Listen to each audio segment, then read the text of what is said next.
Can you tell me about some of the small grants projects that you've currently got going? Small grants program provides communities grants up to $50,000, and these are community-based projects. The local people must be the ones who must implement these projects, and we have priorities for women, indigenous peoples, and even the youth and the disabled. Some of these projects are, for example, we have a joint initiative with Barefoot College, and grandmothers are selected from communities. And grandmothers are respected leaders, and they are given training to how to manage setting up solar power in villages. And then when they come back to their countries, the Small Grants Program will provide them the funding to set up solar power panels in the different houses of their villages.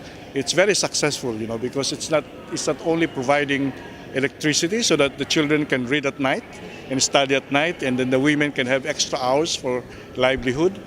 But at the same time, it's women empowerment. The women and the grandmothers are seen now as really respected leaders. And at the same time, it brings renewable energy into the discussions of the community. We have here, actually, we brought in this GEF assembly a bamboo bicycle from Ghana. Again, these are projects by women and youth.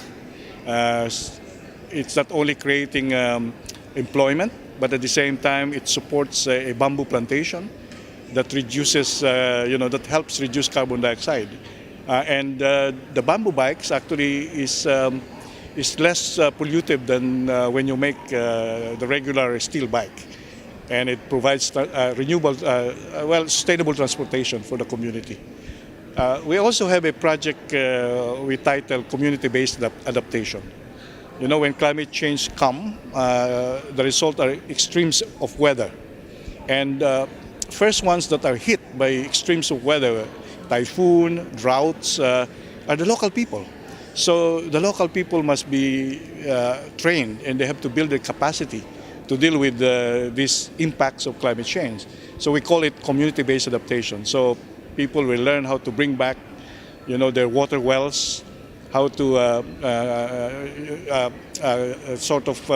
harvest rainwater, or how to rehabilitate their mangroves so that the strong waves from the rising seas are going to be buffered by this mangrove forest around their coastal areas. Do you think that community-based climate projects like you've just described can have a co-benefit in helping to empower marginalised communities like women and indigenous people? Oh, definitely. We've seen it already in many, many projects that when you get the local people, especially women, youth, even the disabled, to do the projects themselves, then it's capacity building. It's really empowering for them, because now they gain not only the technical capacity, but the confidence that they can actually solve their problems themselves. And then it creates sustainability.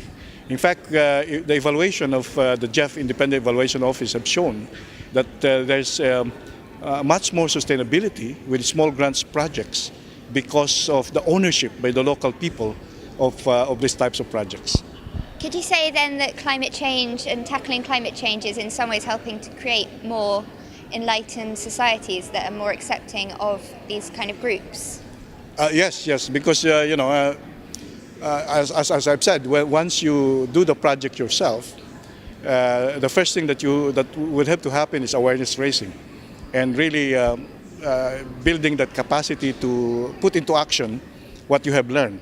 And so the more we do these types of projects, then there's much more aware people out there.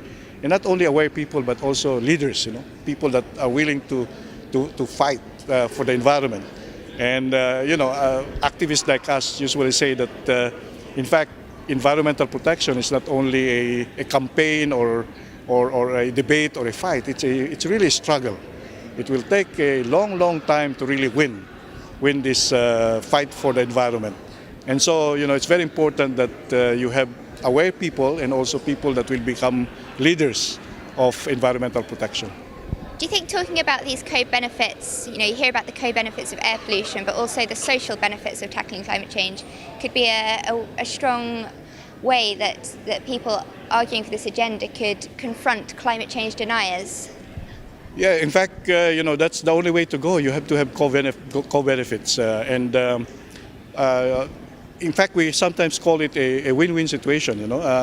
We tell deniers, look, even if there's no climate change, when people do these projects, then it creates for them sustainable development. It creates employment, livelihood, empowerment, and so it's good in themselves. But of course, we would like to explain to the deniers that actually climate change is coming. In fact, it's already happening. In terms of the extreme weather events that the local people really suffer from. So we have to really do more and expand these types of activities and tell the deniers that, don't deny anymore, it's here.